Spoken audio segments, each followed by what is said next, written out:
The one and only practice session in Brazil is over, and the fastest driver of the day was Lando Norris in the McLaren. But what did we learn? Well, in today's video, I am going to be talking about what we saw in practice. If you enjoy the video, then please hit the like button and subscribe for more F1 content. Now, let's get into the video. As usual, I'll be talking about the top teams later on, so please do stick around for that. Yep, the one and only practice session in Brazil is over. And yes, I am talking about practice instead of sprint qualifying. And the reason for that is because in Texas, the practice session actually unveiled quite a lot for what we saw in the main Grand Prix. And in general, I don't enjoy sprint qualifying, so I don't really want to talk about it. But yes, practice for the weekend is over already. And we saw a lot of running as the teams and drivers had to learn the brand new surface and dial their cars in immediately. With it being a new surface and only one practice session, it meant that we saw a huge amount of circuit evolution, and also a huge amount of speed this year, as the new surface along with the 2024 cars and the step softer tyres meant that we have seen some lightning fast times, as the fastest lap from practice today was quicker than the pole lap from last year. Admittedly, the pole lap last year was just before the heavens really opened up, but it does show how much things have changed over the course of a year. So, we talked about there the race development, but now let's take a look at the top speeds that the teams were able to reach in practice, as this might give an early indication to who is looking fast and who's not looking quite so fast, at least in a straight line. And when you look at the top speeds, it looks as though Aston Martin were the fastest cars in a straight line, with 334 km per hour. But behind them, things were very close, as Red Bull, McLaren and Haas were all reaching 332 km per hour. One thing that is particularly interesting and worth noting is Ferrari were particularly slow in a straight line, potentially indicating that they had things turned down more than their rivals, as they were only able to reach 329 km per hour. The slowest car in a straight line for once was not Alpine, but actually it was Sauber, as they were only reaching 326 km per hour, as things seem to go from bad to worse for them as a team in 2024. It will be interesting to see how the speed increases tomorrow for qualifying. I have a feeling we are going to see higher top speeds from Ferrari, because like I said, I think they had things turned down a little bit more, and they have more in their pocket than their rivals. So, practice was short-lived, but who in the midfield actually impressed during that one session? Well, it has to be said, Haas are looking pretty good right now. They have pretty good history around this circuit, as they did get pole position in 2022, and I don't think anyone would have expected that Oliver Bearman, who's only just stepping in at the last minute, would have been the third fastest driver. But that is just where he was today, and Haas are potentially looking like they could be in a great position to score some more points. They have recently overtaken RB for 6th in the Constructors' Championship, so things are definitely looking good for the team right now.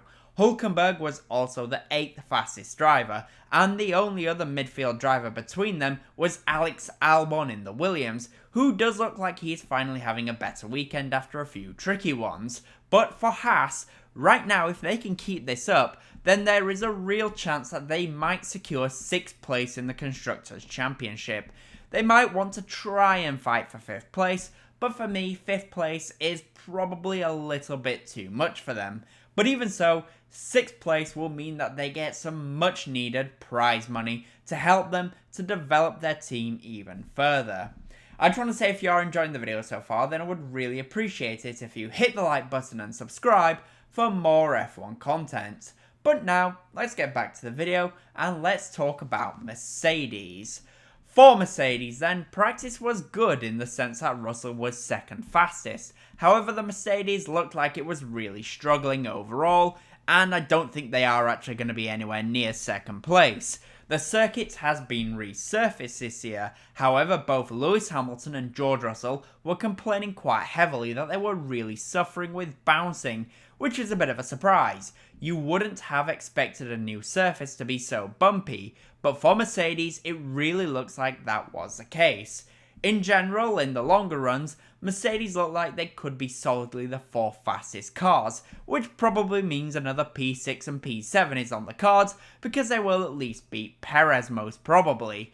Really, I feel like Mercedes will be hoping that it rains, because if it does, then there is a chance that they could get in the mix and somehow find themselves battling the top teams, because in a straight fight in a dry race, they are not there in terms of pace. However, it also has to be said, if they're struggling with bumps, then on a wet circuit, they could really struggle and lose traction a little bit easier than their rivals, because if you're struggling with bumps and it gets wet, then it's a lot easier to lose that traction. For Red Bull, free practice was all about the long runs and getting data when the cars are full of fuel. And you can see that as Verstappen in the long runs was only faster than Zhou and Colapinto, showing to me that Red Bull are not focusing much on sprint and sprint qualifying, but instead they are focusing on getting their car to work early in the race when they are full of fuel, because their runs with Verstappen were roughly a second or more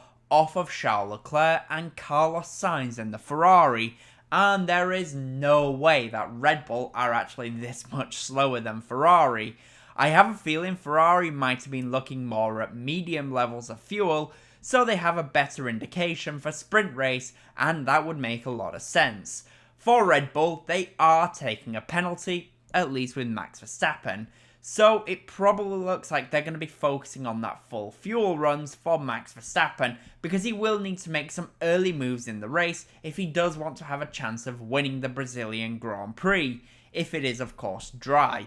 I think it's fairly obvious now that they are not winning the Constructors' Championship, so instead they need to focus on maximising the potential for Verstappen in the main Grand Prix so he can defend that lead in the Drivers' Championship. I have a feeling if it's dry, Verstappen will need to make those early moves. If it's a wet race, I still think we could see Verstappen pull off a masterclass in the wet, because, well, that is kind of what he is known for. For Ferrari, free practice was pretty positive.